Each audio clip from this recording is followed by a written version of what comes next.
Lang yan, hingang malalim. Yan. Amon. Sabi ko nga sa sarili ko nung first day, sana hindi na pumasok yung body ko para sakto nasa labas lang ako. Okay na sa akin yun. Sino ba? Yaw lang. Pero totoo yun, diba? Yung natutunan ko lang dito, hindi lang ako tinitrain para dito sa business na to, hindi rin para maging better person, personalities, para magkaroon ng self-esteem. Kasi bata pa lang ako, sobrang mahihain ko na talaga.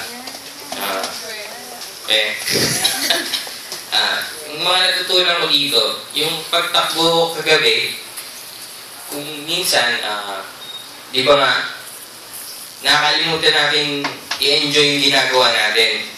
Yung simple pagtakbo, kung minsan, may mga nagre-reklamo o ayaw.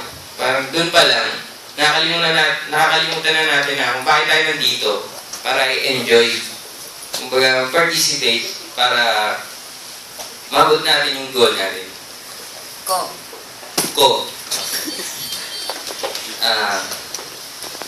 Nagpapasalamat ako sa nag-invite sa akin dito kasi talagang sapilitan. Kumbaga, sige, pangungutang ka na para sumama ka lang, parang gano'n. Pero worth it po yung pagsama ko dito. Thank you.